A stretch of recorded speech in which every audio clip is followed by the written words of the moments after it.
Take a look at what he's wearing. Not just him, but him, and him. These men are wearing garments that we'd call feminine today, but this wasn't unique to India.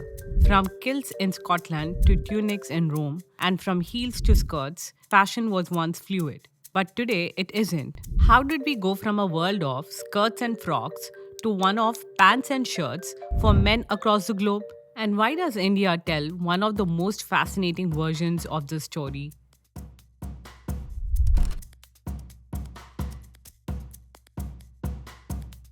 Let's start at the absolute beginning. Here is the priest king wearing a patterned robe stretching out from his shoulder, covering his entire body. He also wears two bands, one on his forehead and one on his arm. Our other evidence, a figurine of a seated couple, shows both of them wearing nearly identical dress with beads around the neck. We also have evidence of the earliest normal weave textile at Harappa. This impression suggests that it dates to somewhere around 3300 BCE. Now, this is the most interesting period in clothing history. Curiously, the Harappans left us textiles, but the Vedic period left us almost none. The only evidence we found was from a hymn in the Rig Veda, which mentions the word cloth in it. If we look at the paintings of the Mahabharata, they show men wearing poshaks or single layered robes. Though the skirt isn't present yet, the flowing nature of clothes was established as the norm for nearly all men, as they suited the warm climate best. The Mauryans stitched a new vocabulary into fashion, Antariya and Uttariya. Antariya represented lower body clothing and Uttariya represented upper body clothing.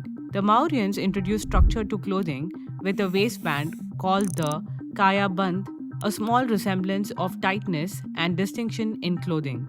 Clothing shifted from pure drape to partial structures while maintaining that waviness. Similar to the band on the waist, a band called Pratidhi was introduced for women to cover their breasts. Another distinction was noticed in the boots of soldiers, as they stretched to knee length, probably done for extra protection in the harsh terrain of battle. Before the expanse of the Gupta Empire, there was a time in history when Central Asian rulers controlled the northern part of India, and with their rule, they also brought an entire wardrobe to share.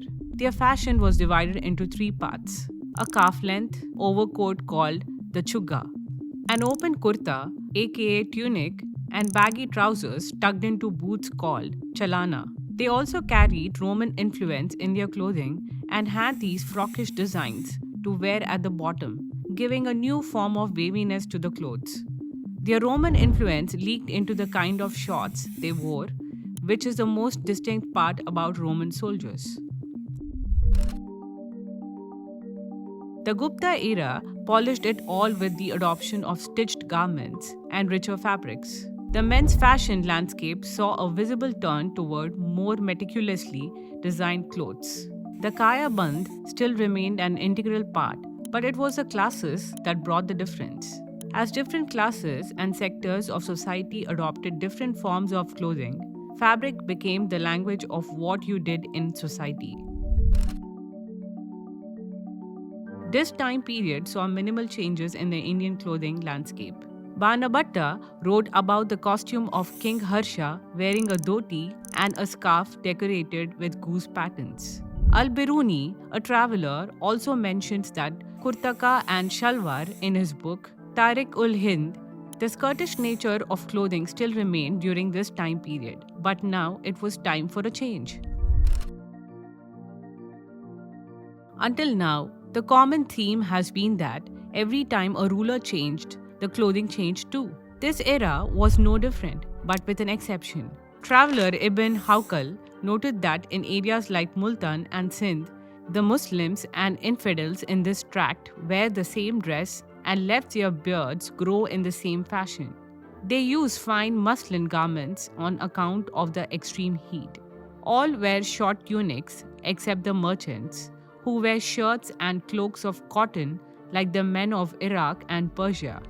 During the onset of the Delhi Sultanate, a long, loose-fitting robe with a straight cut, worn with a sash or belt around the waist, was worn by both the elite and middle class and was known as jubba.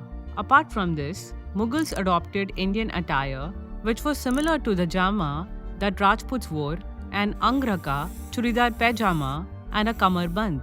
The weather conditions of India made the jama a favorable piece. The ruffles in the churidar pajama and the open, frockish structure beneath helped with air circulation, which kept the body cool throughout the scorching heat. But there was one small detail about jamas which changed its entire meaning: the flap. The direction in which the flap was folded conveyed your identity. Hindus fold it to the left, whereas Muslims do it on the right. Diaphanous clothes also came into vogue during this period, so delicate that the body underneath shows, creating a translucent look. The turban also remained an integral part of Indian men's clothing, to the extent that anyone without one was considered inauspicious.